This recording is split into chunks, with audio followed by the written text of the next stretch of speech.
Habib Utsman kemudian punya kedekatan dengan Belanda, ketika itu dituduh sebagai antek Belanda, tuduhan tersebut terlalu naif, terlalu mengada-ada. Fitnah itu terlalu keji dan kejam, saudara.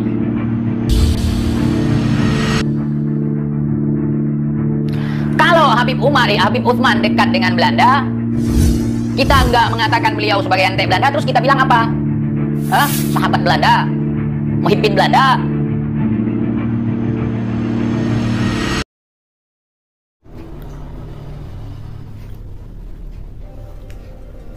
Assalamualaikum warahmatullahi wabarakatuh.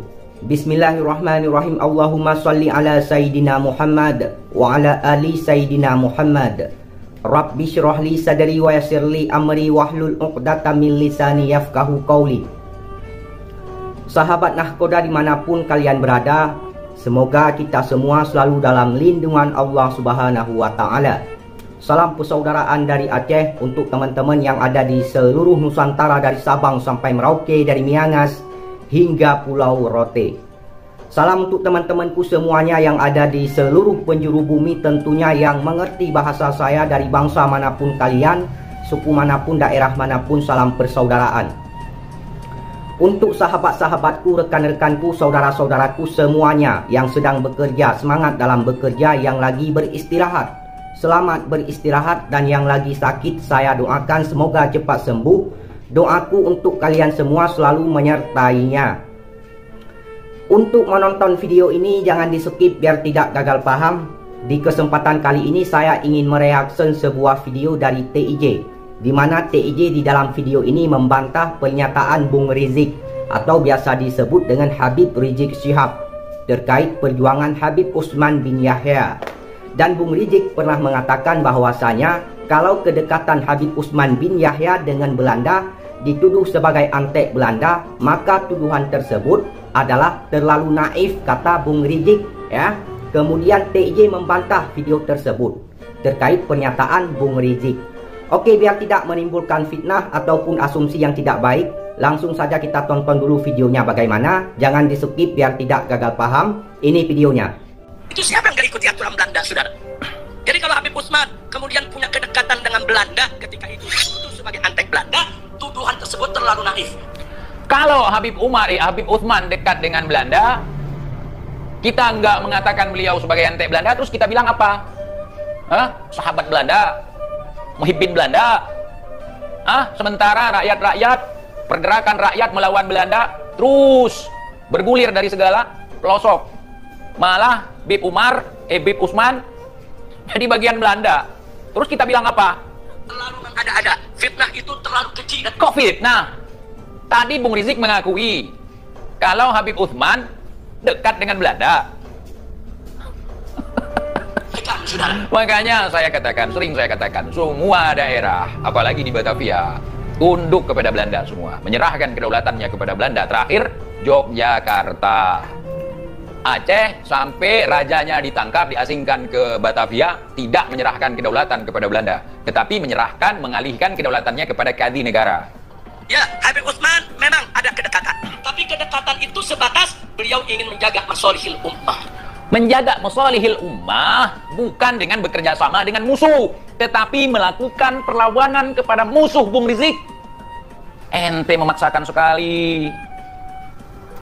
Nggak ada fatwa Habib Utsman yang mengharamkan jihad. Nggak ada, ya Pak. Tidak ada mengharamkan jihad, tetapi mengklaim bahwa gerakan-gerakan rakyat yang mengatasnamakan jihad sebagai bentuk keonaran.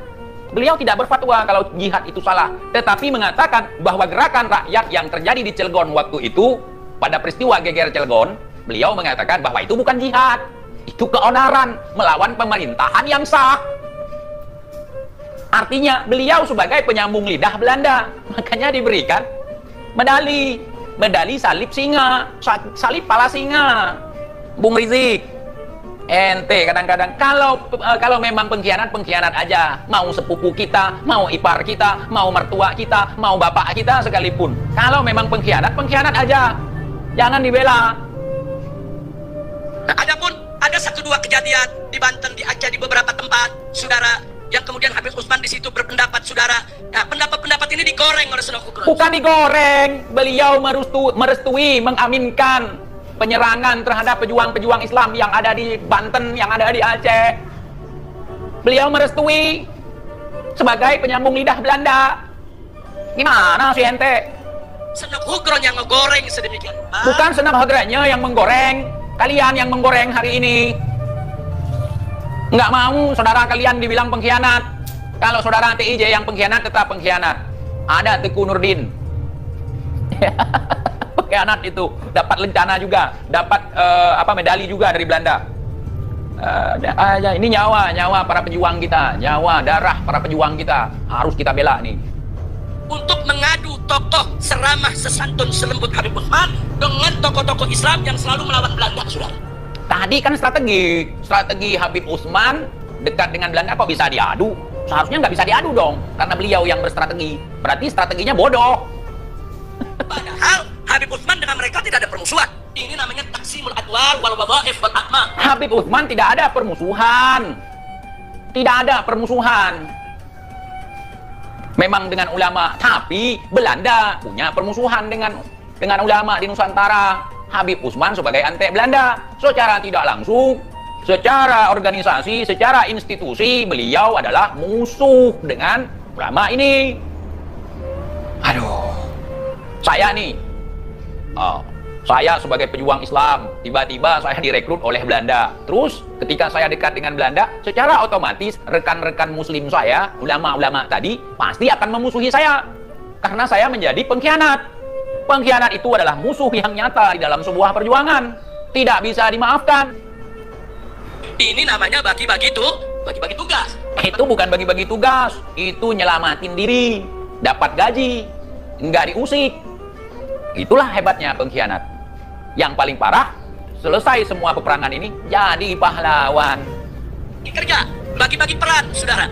Jadi kalau semua perang lawan Belanda, lalu yang mengurus administrasi itu memang siapa? Saat itu administrasi negara di Jakarta dan seluruh Indonesia ada di tangan pemerintah Belanda. Enggak, administrasi pemerintahan Aceh tidak ada di tangan Belanda. Ya, ada ikrar. Saya tidak mau menyebutkan di sini. Ada ikrar di mana Belanda mengembalikan kedaulatan yang terlanjur diambil. Dan itu diserahkan ke Jakarta oleh tokoh Aceh pada waktu itu. Utsman karena kedekatannya dengan Belanda hanya untuk membela maslahat umat Islam disebut. Gimana kerjasama dengan musuh untuk membela teman? Gimana itu?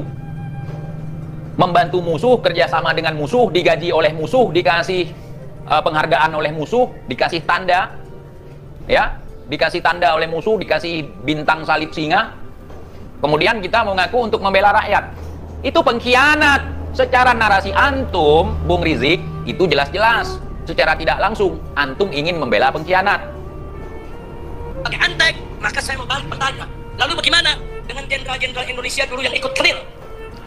Jenderal Kenil bukan jenderal Indonesia, tapi jenderal-jenderal yang memang pasukan Belanda. Setelah Indonesia mendeklarasikan kemerdekaannya, tentu mereka bergabung dengan Indonesia. Jangankan orangnya, undang-undangnya sampai hari ini masih ada undang-undang Belanda.